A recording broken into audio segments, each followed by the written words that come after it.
Hey, what's up? It's been a while. I hope everyone has been okay and I hope everyone is taking care of themselves. These past 2 months have been a little hectic for me with school and other happenings, but the good news is my schedule is all clear and I'm back to focusing full time on making videos. What can I say? I love this shit, and AEW gives me plenty to talk about on a weekly basis. This might not be the big return video some of you were hoping for after 3 long weeks, but it is something that I've been wanting to talk about for a while. That's right, wrestling entrances. Admit it, we all have wrestling themes in our playlists. And why is that? Because some entrance themes are just straight up bangers, and they transport us to those moments when we watched our heroes walking into an arena for the fight of their lives. Here's something that a lot of people don't really realize. Wrestling shows might have the biggest ensemble casts in all of television. There's like 60 characters who we're supposed to care about on these shows. Of course, like any other show out there, wrestling programs have their leading actors with a supporting cast surrounding them. With such a large cast, characters need to stand out. They need to feel unique. The presentation must be on point to make someone feel grand. And when it comes to professional wrestling,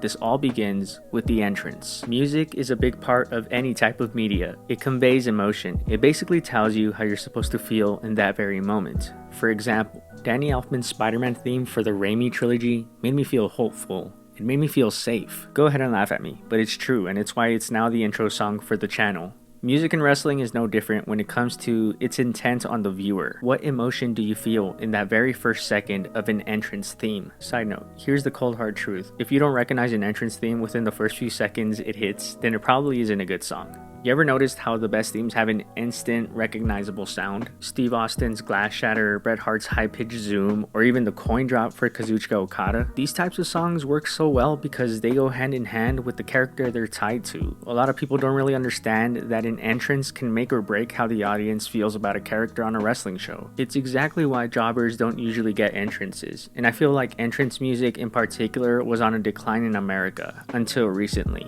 Early in AEW's lifespan, one of my biggest problems with the promotion was the lack of personality in a lot of their entrance themes. It sounded like a lot of these were just picked off a generic stock music playlist. And that's no shot at Mikey Ruckus, who has since redeemed himself. Ruckus was charged with the unfortunate task of writing about 40 wrestling themes for AEW's first ever show, Double or Nothing, in a few months' time. This led to a few themes sounding indistinguishable from each other. And if I'm being honest, in year one of AEW's existence, the best music themes came from outside of AEW. This included the themes of Kenny Omega, Cody Rhodes, Hangman Page, Lucha Bros, Santana and Ortiz, Darby Allin, Chris Jericho, and Sammy Guevara, just to name a few. Ironically, it wasn't until the pandemic era where I felt Ruckus finally found his groove when it came to his entrance themes. He started to make songs more distinct, more in line with each character, and more memorable each time. And of course, it helped that he didn't have to mass produce all of these at once like he did the first time around. However, I do feel like in 2022, AEW is in contention for best entrance themes in the business today. Outside of Mikey Ruckus's great compositions, Tony Khan has also gone bold and licensed real music for some of his wrestlers. These include Wild Thing for Jon Moxley, Tarzan Boy for Jungle Boy, Ruby Soho for Ruby Soho, Cult of Personality for CM Punk, Where's My Mind for Orange Cassidy, and The Chairman's Intent for Hook. As a result, these wrestlers and the show as a whole feel like a much bigger deal. Entrances feel grander, the crowd sings along to a lot of these, and the wrestlers gain an aura because of it. Having licensed music on your show makes you feel major league. One advantage that I feel WWE always had over WCW was the entrance music. Remember how many ripoffs of popular songs WCW used as entrance music?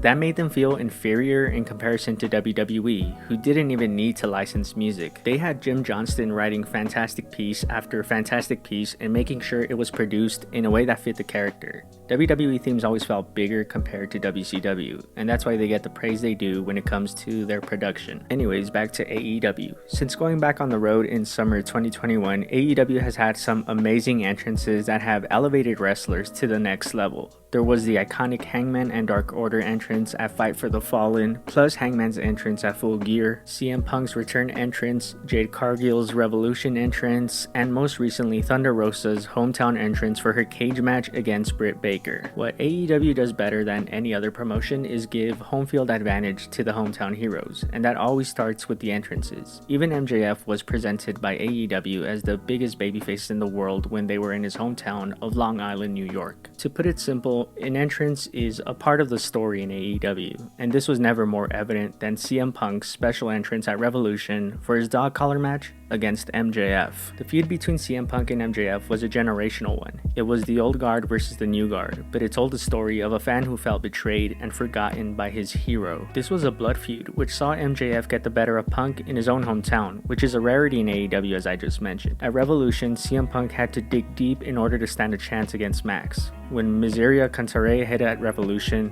Punk didn't just turn back the years with his music and attire. He turned back the years mentally and physically. He turned to his Ring of Honor days where he was a brash up-and-comer with a chip on his shoulder in order to face someone who essentially reminded him of his younger self. A throwback entrance has been done many times before in basically every promotion in the world. This wasn't groundbreaking by AEW, but what it was a great character moment that made this fight feel bigger. This was already a magnificent feud, but CM Punk channeling his old self in order to beat MJF was the perfect cherry on top. One thing I noticed being there live at All Out last year was just how much fun it is to sing along to some of these entrance themes. Singing Wild Thing, Tarzan Boy, and Cult of Personality that night at the top of my lungs was a highlight for sure. I also knew the moment Adam Cole came out that his theme would be a huge hit, once again proving that Mikey Ruckus is doing a fantastic job these days. When I was a kid, I used to fire up my PS2 with SmackDown vs. Raw 2007 in it. I'd go to the Create a Wrestler mode and go to the entrance section, and I would just listen to all my favorite wrestlers' themes. I don't know, I might be overstating the importance of an entrance, but that just goes to show you how much this has meant to me since I was a kid. I like the direction AEW is currently going in as far as variety and presentation goes. Other companies are flailing when it comes to their music all sounding incredibly generic. As I've already said, AEW had this problem early on, but they are now leading the charge when it comes to great wrestling entrances. Music, presentation, and distinctness is needed, or else every wrestler would feel interchangeable. And if every wrestler feels interchangeable, then no one will feel like a star. Tony Khan, Mikey Ruckus, and everyone involved in production at AEW understands that a wrestler getting over with the crowd begins the moment their music hits. They have to feel like a big deal.